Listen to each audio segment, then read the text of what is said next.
Chers compatriotes, depuis mon investiture le 24 janvier 2019, notre pays s'est distingué par des progrès notables et une résilience des plus exemplaires dans un environnement dominé par des épreuves et des événements aussi imprévisibles que bouleversants qui ont eu à secouer le monde. Notre pays, la République démocratique du Congo, n'en a pas été épargné. Notre économie s'est montrée résiliente. Il en est de même de nos populations qui, avec bravoure, se sont dressées comme un seul homme dans les provinces de l'Ituri et du Nord Kivu, en proie à l'agression de nos voisins et au terrorisme. Nous avons une nouvelle fois démontré que dans les moments les plus difficiles, nous, Congolaises et Congolais, savons toujours résister et rebondir. J'en veux pour preuve la force de caractère et les efforts consentis durant la pandémie de Covid-19 ou encore la dignité des habitants de Goma face à l'éruption du mont Nyiragongo en mai 2021. Chers compatriotes, pendant les 5 années durant lesquelles vous m'aviez confié la direction de notre cher et beau pays, j'ai initié plusieurs réformes, toutes axées sur le renforcement de l'autorité de l'État en vue de garantir un cadre propice pour l'avènement du progrès et l'accroissement du bien-être de nos populations. À cet effet, et convaincu que lorsque nous sommes unis, nous sommes plus forts et que notre force réside dans notre solidarité, j'ai initié en 2019 le programme de gratuité de l'enseignement de base qui a permis à ce que plus de 5 millions d'enfants renouent avec le chemin de l'école. À ce programme s'est ajoutée la mise en œuvre cette année du programme de la couverture santé universelle à travers le lancement du projet de gratuité des soins aux femmes enceintes, des accouchements et des soins de santé aux nouveau-nés. Qu'est-ce qui a donc pu motiver ces initiatives? Pas une simple posture politicienne, mais plutôt la réelle volonté de voir émerger un Congo fort et prospère et à la souveraineté affirmée. Un Congo dans lequel l'autorité de l'État est consolidée, la solidarité renforcée et nos villes connectées pour le meilleur. Ma motivation est également celle puisée dans la conviction qu'il n'existe aucun principe constitutionnel qui dispose des disparités rencontrées dans notre existence collective.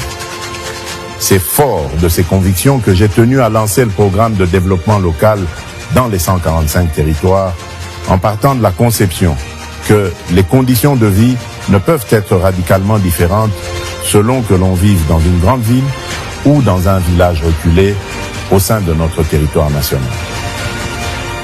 Ces efforts, nous devons les poursuivre. Au moment où je sollicite ce deuxième mandat, mon ambition est d'aller jusqu'au bout de ce que nous avons si bien commencé pour réhabiliter le citoyen congolais dans la plénitude de sa dignité et dans sa fierté d'appartenir à notre chère et belle nation. Je sais que ce sentiment dépend de sa garantie de trouver un emploi décent, lui permettant de couvrir les besoins de sa famille. Il dépend aussi de la garantie d'avoir accès aux services publics de base et de jouir de la protection de l'État. C'est pourquoi j'ai décidé d'aligner le deuxième mandat par la confiance que vous me renouvellerez sur 6 engagements majeurs, à savoir, premièrement, l'engagement de créer plus d'emplois au moyen d'une approche volontariste avec des solutions tirées de notre vécu quotidien en accélérant la promotion de l'entrepreneuriat. Deuxièmement, l'engagement de protéger le pouvoir d'achat de tous les citoyens congolais contre les aléas des prix à l'importation et les variations du taux de change afin de leur assurer une qualité de vie stable et digne en maîtrisant davantage le cadre macroéconomique.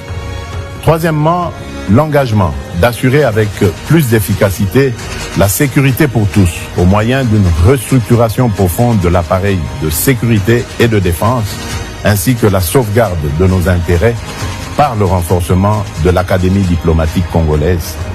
Quatrièmement, l'engagement d'intensifier la diversification de notre économie et d'accroître sa compétitivité en procédant par l'intégration de l'espace national en un marché unifié pour mieux la préparer à la transformation des produits agricoles et miniers bruts. Cinquièmement, l'engagement de garantir plus d'accès aux services de base en assurant la réception des soins de santé de qualité et un accès universel à l'enseignement primaire et secondaire, à l'eau et à l'électricité, ainsi qu'à la protection sociale. Et enfin, l'engagement de renforcer l'efficacité des services publics à travers la construction et l'amélioration des infrastructures routières, aéroportuaires et touristiques, tout en réduisant la fracture numérique sur tout le territoire national.